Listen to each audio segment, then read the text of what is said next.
That's a hell of a track right there. The Chimera from the most recent Smashing Pumpkins album in 2012, Oceania, an album that Billy Corgan and Smashing Pumpkins performed in its entirety on that tour.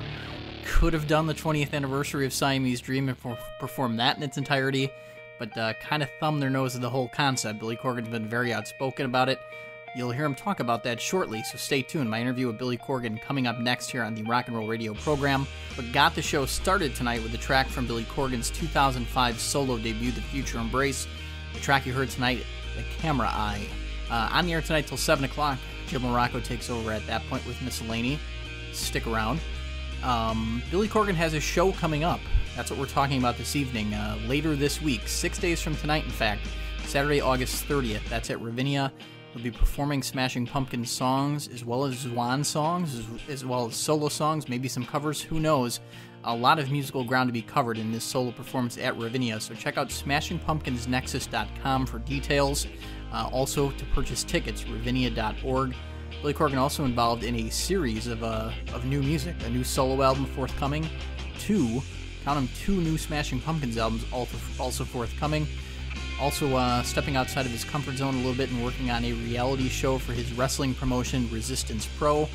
Also working on an autobiography, not to mention reissues of the 90s Smashing Pumpkins albums. The most recent in that edition of reissues is Adore.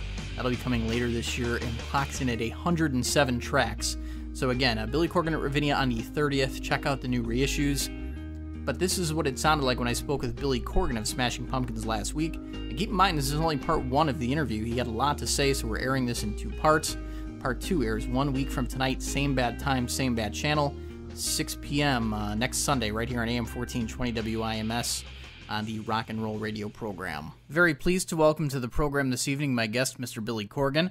Thank you very much for joining me here on the Rock and Roll Radio program. How are you, sir? Good, how are you? I'm excellent, thank you. I appreciate your time tonight. You're working on a very unique concert experience with Smashing Pumpkins guitar player Jeff Schroeder. You guys are going to present this 6 days from tonight on August 30th at Ravinia. How's the planning and everything for this event been so far? Really fun. I think the thing we both discovered is it's been a while, probably since the 2008 or 9 type tours where we felt like we were playing a set that was closer to what we wanted to do, as opposed to the more recent Pumpkins tours where it felt kind of constrained by either playing the album, which was a cool thing, but I mean, obviously it's a conceptual thing, not a night-to-night decision. And then, of course, in the modern festival context, where if you get up there and you play anything less than something resembling a greatest hits, I mean, people just lose their minds, and then you're painted as difficult, which it's hard to imagine being painted as difficult. But, yeah, right. But and I'm at a point in my life now where I really want the Pumpkins to be a fun thing. I don't want it to be. I don't think it needs to be a battering ram. I think those days are over.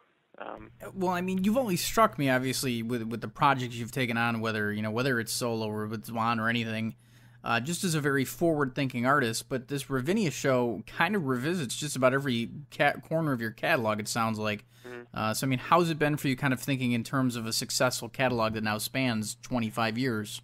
I think the biggest thing that sticks out to me is that a lot of these songs have been neglected because they just don't kind of fit into the way the modern world is working. And so I'm really excited about the prospect of playing more in this way. I wrote about it on my blog a little bit today, this kind of weird tension between what to call it. Sure. Just by calling it my own name, it doesn't seem to signify anything clear. Maybe that says something about how erratic my musical life has been. Right. Nobody goes like, oh, I know what that is. So I'm having to kind of define it as I go, which isn't a bad exercise. Okay. Actually. So I'm kind of starting to look at whatever we're going to call this. For now, we'll call it Billy Corgan. Almost like it would be these are all the other songs that don't get normally played shows. And there's a lot of fans out there that want to see those shows and have been complaining for years, like how many times can they hear Pick Your Song, Right. And of course I say what you'd expect, which is, look, most of the people that are here because of those songs. And I've even talked, and I think even I heard recently that Metallica was going to do a kind of a kind of an obscurities tour or something. I could probably have that wrong, but Well, I mean, they get that as bad as anybody with the fans. right. So maybe now that everyone's gone out and played their albums, maybe now there'll be this other swing where there'll be an attractiveness to playing other songs that wouldn't normally get played, and that's kind of how I'm looking at the Ravinia show. There's a lot of quality stuff that doesn't get played because I just don't have the context for it, and so maybe this is a way of kind of bringing everything under the roof. Okay. And it feels really good for me because I there's a lot of songs that I've written that I really love, and I'm like, wow, I haven't played this song for like 10 years. That's pretty crazy. Is there kind of a thought potentially that this could almost be kind of testing the waters for you and Jeff to take something like this out on the road and do more with it? Yeah, no, we've talked about that. Because of the albums coming out, we were actually going to do more shows. There's talk of playing like New York, LA kind of stuff with the same set. And then because the album's coming out, we decided not to do it. But yeah, I'm hoping that we can kind of build a different version of it. And if at the end of the day it has to be called Smashing Pumpkins Acoustic for it to work. Do you think it does? I don't know yet. I don't know. It's just so, we live in such a brand, headline world. Yes, we do. That it's really difficult. I mean, and that's what I'm trying to say in my own kind of personal way. It's strange, you put a show on, say, Billy Corgan, and right away there's this weird stress, like, well, are you going to play Pumpkins? It's like, well, if I was just going to play Pumpkins, I'd call it the Smashing Pumpkins, Right. And it's this weird thing where it's like, it's a little bit like, I feel like I'm living in a surreal movie.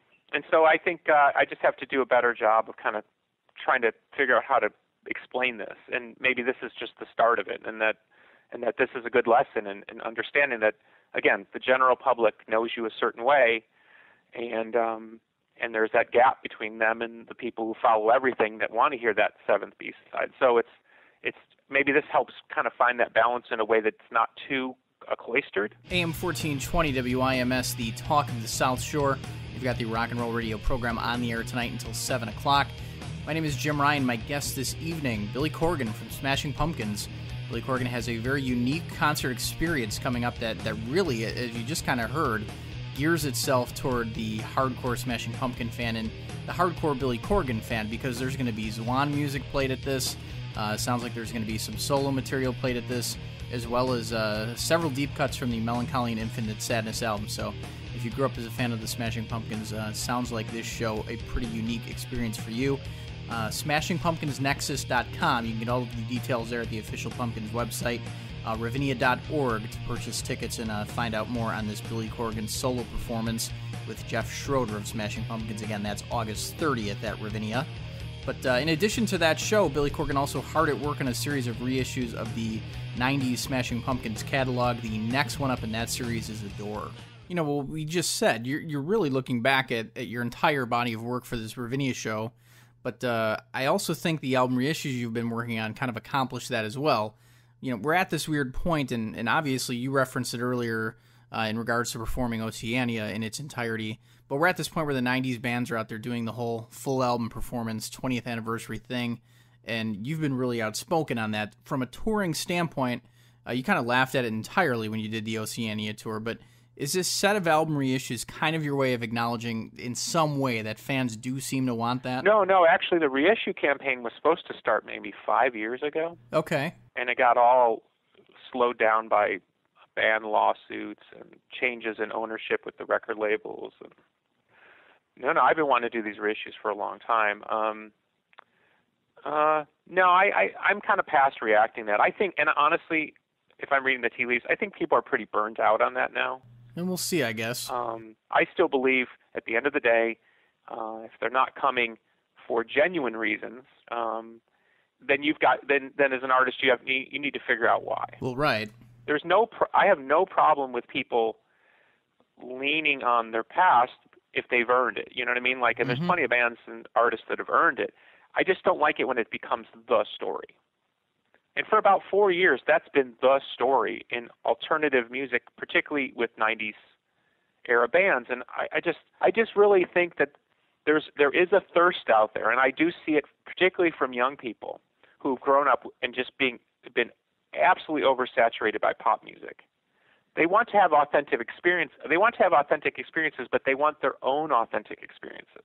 And you're given the easy road, which is, hey, go and play Siamese Dream. You know, you make a bunch of money, you make a bunch of people happy. Literally, no one will complain, other than probably that it's not the original lineup or something, right? Of course, yeah. Or keep doing what you're doing and try to find what I would quantify as an authentic experience. And I do meet young musicians, young people, ages 15 to 30. They want their own experience. They want their own generational claim. Okay, that's interesting. And they're more than happy to claim you if you're willing to claim them. Phoning in a past album, I don't think really does that. All right, I guess I could see that. That's not their generation. That's really their parents' generation. So they may like it, you know what I mean, but they don't feel close to it. And I think that is a huge difference. I think it's a huge difference, too, especially when you compare the reaction that you got in 2007 when you came back with Zeitgeist to the reaction when you toured last year, 2 years ago for Oceania. I mean, there was a lot of love around that tour. You were back in arenas, there were bigger venues.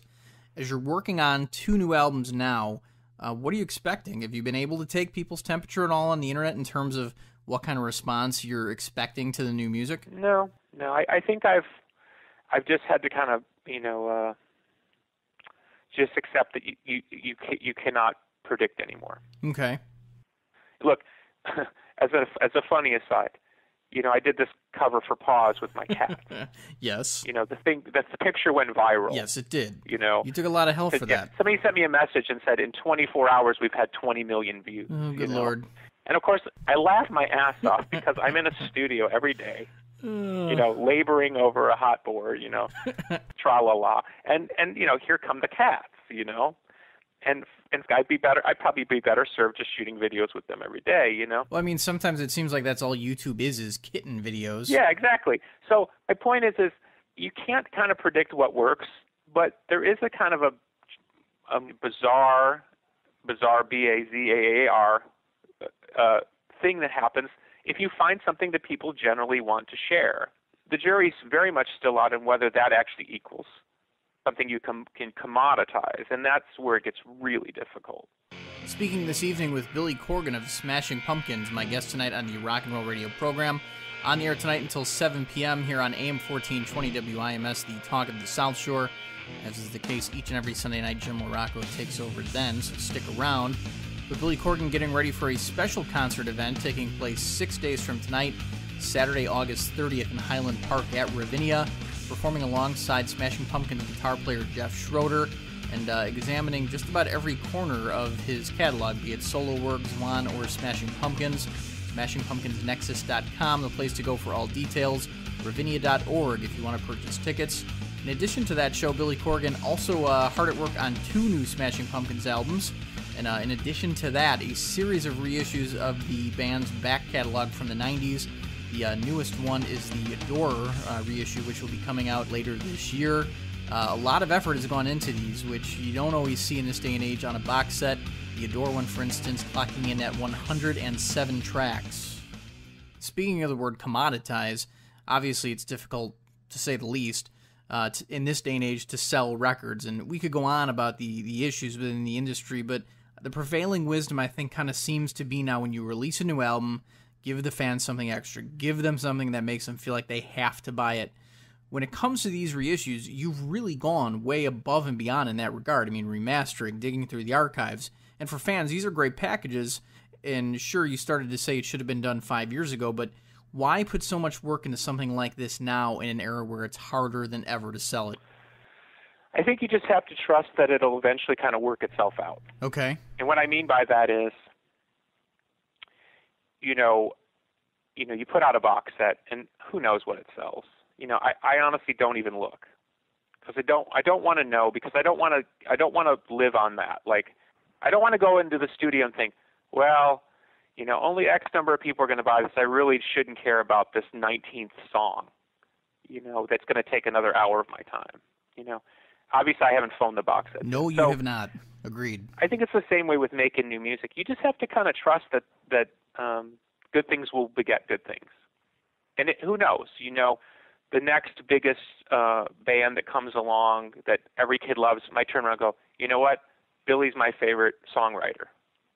And suddenly all those 15-year-olds are like, oh, paying attention in a way that they wouldn't.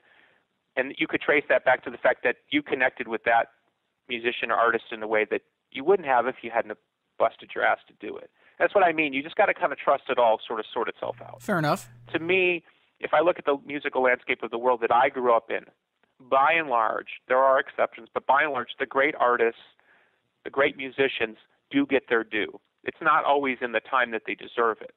You know, for example, like a Nick Drake over time has risen. Yeah, he has. Where other artists, and I don't want to name any names, you know, which were massive in the day, have been kind of forgotten. But if you really look at their musical output, what they meant to future generations, all those things you could qualify whether somebody's a legend or, you know, I'm blind. But point is generally speaking, that landscape sorts itself out. And I feel really good, and I've always felt good, that the Pumpkins would sort of get its due, me in that would get my due if things just were kind of allowed to breathe and work themselves out over time. Because the depth of the music is there, the story is there, which is, you know, good and bad. Right.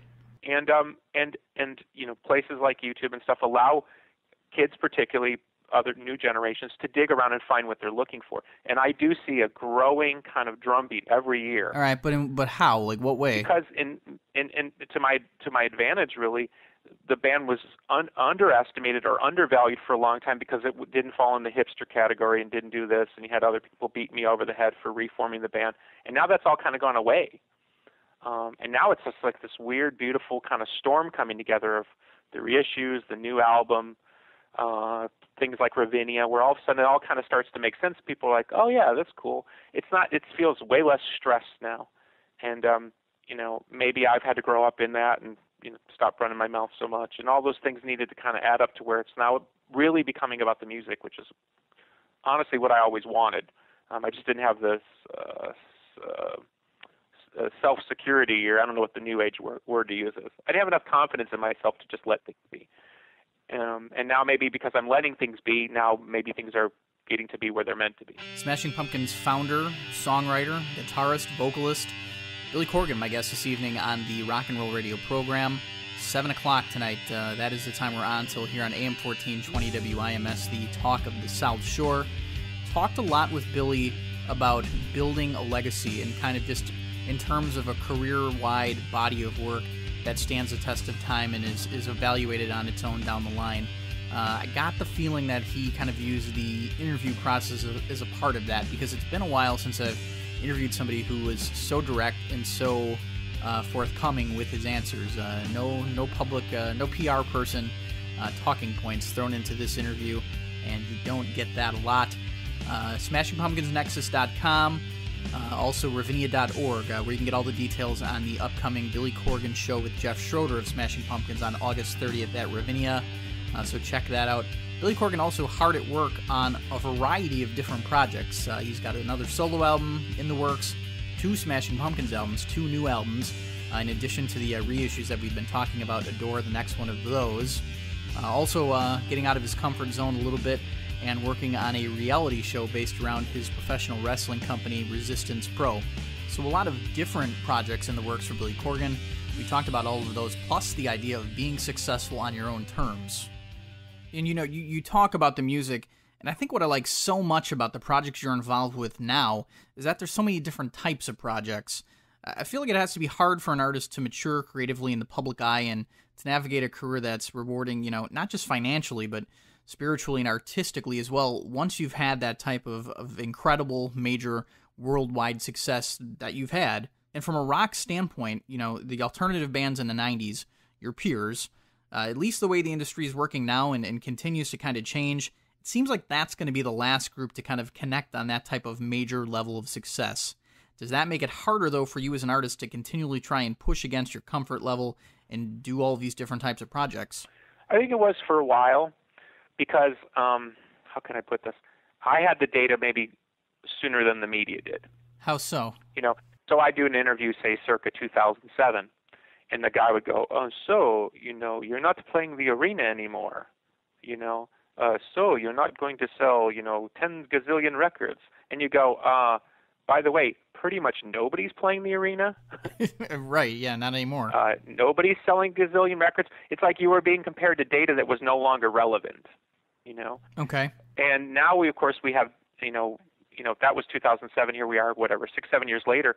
Now we have even kind of clear data that success is even harder to quantify, because you can have these YouTube sensations, that don't sell records, and then you have people who sell records, and you go, who the hell is that? Mm-hmm. And God bless him, Weird Al with the number one. You know what I mean? Mm-hmm. Like all this crazy shit that's like, okay, who knew there was, I mean, I'm a Weird Al fan, but I didn't know there were another 100,000 of us. You know what I mean? I love Weird Al. My point being is that everybody's kind of relaxed on how to kind of judge "quote unquote" big or success. Okay. And I think what I tell young artists and what I try to harp on in the media here and there is that ultimately success, I think, going forward into the 21st century, will be whether or not you can create your own world, and then ... sustain it. And that is the DIY punk ethic of tomorrow. And that's why I said on the AP Awards, there's no shame in selling T-shirts. There's no shame in sustaining yourself. These young bands really need to know that it's okay, that they don't have to sell out to the man. Better they sell out to themselves. Better they start their own website and build it and have fans coming to them for peer-to-peer commerce, so they're selling T-shirts direct, so they can make enough money to live, so they can put out that next album. Sure. I mean, somebody told me recently that the average budget on an indie album these days, I think, is $25,000. Okay. And to put that in context, the budget on Gish was $30,000. Wow. Okay. Okay, and that was 1990. So. Okay, but what about once you had some success? How about Siamese Dream? I think Siamese was $350,000, but that was over budget. They were very mad about that. and then you followed that up with a double album. Melancholy, I honestly couldn't tell you. It wasn't that bad. It wasn't. We worked on it for 8 months, so okay. It pales in comparison to some other legendary excesses in terms of record spending. So we've talked about all of your current projects, and some of those more than others, especially lately, are probably more artistically satisfying, I would think, for you personally. Like the 8-hour performances at your tea shop, for instance. Now, there's a corner of the internet, and I'd say the national music media kind of loves to fuel this, but that corner says ridiculous things like Billy Corgan has lost his mind, something along those lines. Right. Now, I've wanted to ask you this since 2008, when you took a lot of heat for the Smashing Pumpkins tour, where there was a portion of the show that people kind of classified as quote-unquote antagonizing the fans, and I say that with air quotes. Is there an element to a lot of these statements that you make, or those types of performances, where you're essentially kind of playing the classic wrestling heel, the wrestling bad guy, creating a character and trying to see just what kind of reactions you can get? Because I remember in 2008 reading the reviews after the Chicago theater shows and going, well, this is hilarious. This is rock and roll. He's doing a wrestling thing. How's nobody getting this? Right. Great question. Yes, is the answer to the question. Okay. That said, I don't do that anymore. Right. I know. So everything I do now, I do because I want to do it. Okay.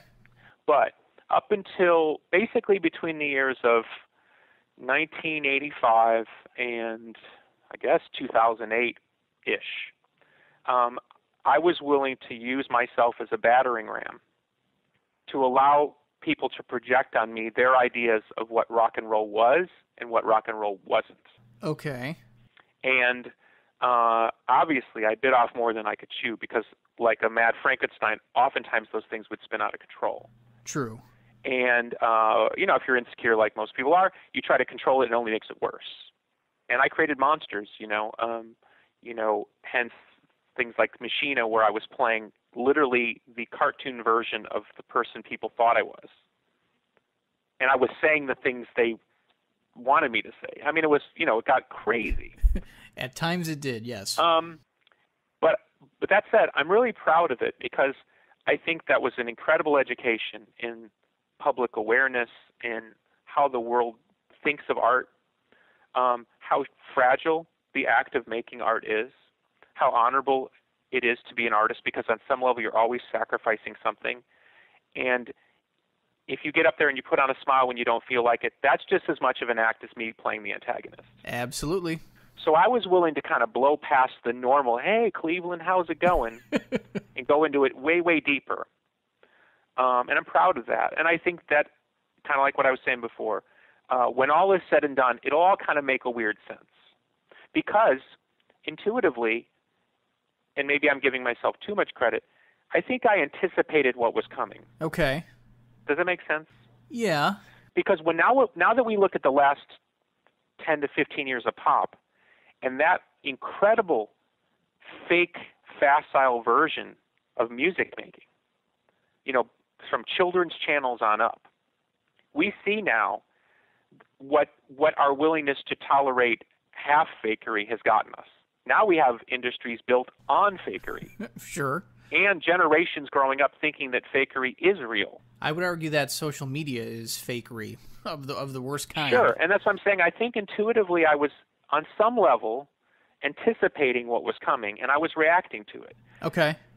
We rose to fame during, certainly either the peak MTV era or the second peak MTV era, or both. Maybe even the last one. If that makes any sense. Mm-hmm, it does. And so I was dealing behind the scenes with how phony a world that was. I was dealing with, and I've said things like this before, you get the call from MTV, hey, they don't want to play your video because when the kid's running down the aisle in the 1979 video, he knocks over the toilet paper, that's going to inspire kids to do stuff like that, and so they want it cut from the video. And I go, what about the video you're playing right now where the guy's holding the gun? Oh, MTV. And we actually got it through that moment in the video because they were afraid that I was going to expose their double standard. God forbid. Of course, later then they banned all that stuff and then got on the high horse and said, we don't promote, total bull.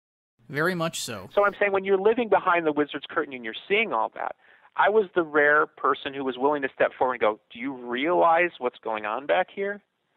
And most people, if there's a way to sum up what I'm trying to say, and I'm rambling about it. That's okay. Most people don't want to know. That's the lesson I had to learn. Most people don't want their fantasy posts. That drives me crazy, though. You know what? I have to say, and I say this in all humility, I don't blame them. And here's why. Life's hard. You put your $50, you put your $80, you put your $100 down. You go to a concert, you got your girl on your arm, whatever. You just want to have a good time. You don't necessarily want your head drilled, Fair enough. There are those times and there are those moments. I was slow to realize when I'd kind of taken it too far. And by then it was like, I was in a tar pit and I was just wallowing around in the tar pit. And I don't know, I could go on about it forever because I think it's a fascinating subject, not about me, even though it's about me. Well, I mean, just in terms of culture generally. And that's what I would say is a caveat to that crowd that screams every time I do something like, oi, here he goes again. The definition of an artist is, in my eyes, somebody who's willing to take something that exists and turn it upside down in a different way so you go, oh, that's interesting. Because most artists don't really create anything new. They're just recontextualizers or they're collagists or, you know what I'm saying? Yeah. They're taking well-worn images and they're using your own pathological attraction or connection to an image against you, which is why somebody like G.G. Allen could get up in people's face and have them react the way that they did. Or Karen Finley or, Andy Kaufman. Right, Iggy Pop. What was it about that thing in that moment that pushed somebody's button? And, last little thing about it, most people really don't believe they can have their button pushed. So when you push them, right? Yeah. When they believe they can't be pushed, there is a violent reaction. And there is no more violent reaction to having their button pushed than a hipster. Because a hipster thinks they already know everything. Yes. In fact, they're sure of it. You know what I mean? Because they've already assimilated the culture, and as far as their eyes, they've decided this is the cool beer, this isn't the cool beer, this is the cool mustache, this is the... So they, of their hypocrisy in general, or the hypocrisy of the hipster generations, multiple, is so easy to poke into because they're so certain of their assuredness in the world. They think they've got it figured out, and they think that you're dumb. They think that you're dumb and that you're not smart enough to know what you're doing, and that you're actually an idiot who's fumbling into their button. And that is the great joke of my musical life and or career, because okay. I have continually kicked into that button and played like, either I didn't know what I was doing or let them think that I didn't know what I was doing, and here we are. And I'm still laughing because, now the music is there. The pranks are forgotten mostly. And now you have a new generation coming in that doesn't care about any of that, and all they know is they like the Pumpkins a lot more than they like a lot of those other bands, because a lot of those other bands only got one song. Well, as someone who pushes buttons, I feel uniquely predisposed to noticing these things. Well, there you go. Part 1 of my interview with Smashing Pumpkins frontman Billy Corgan. I had a lot of interesting things to say about a variety of his new projects, not to mention his feelings on, leaving behind a body of work that's going to be judged on its own down the line, plus his feelings on the current music culture and hipsters. So we're going to air part 2 of this next week. This is only part 1. Check back next week, 6 p.m. right here on AM 1420 WIMS, the Talk of the South Shore. Part 2 of my interview with Billy Corgan airs next week on the Rock and Roll Radio program. And if you only caught part of this interview tonight, I'm going to post it in full online, and we'll post a link to that on our Facebook page, the Rock and Roll Radio program. We'll tweet it as well, at Rock Radio WIMS, at Radio Jim Ryan. So part 2 airs next week, but again, visit us on Facebook, visit us on Twitter, and feel free to shoot us an email, rockandrollradioprogram@gmail.com. Well, in 2001, Billy Corgan collaborated with New Order on their returned album at that point, Get Ready. On the track you're about to hear, Turn My Way, plays guitar, offers some vocals, and also did some touring in 2001 with New Order in the UK and in the US for this album, which I've heard him say before was kind of a highlight for him, as he's a big fan of the band. A bit of a departure from the more electronic sound they've become kind of known for, and really embrace the guitar on this album. So we continue now with Billy Corgan and New Order. It's Turn My Way from 2001's Get Ready here on the Rock and Roll Radio program tonight till 7 on WIMS.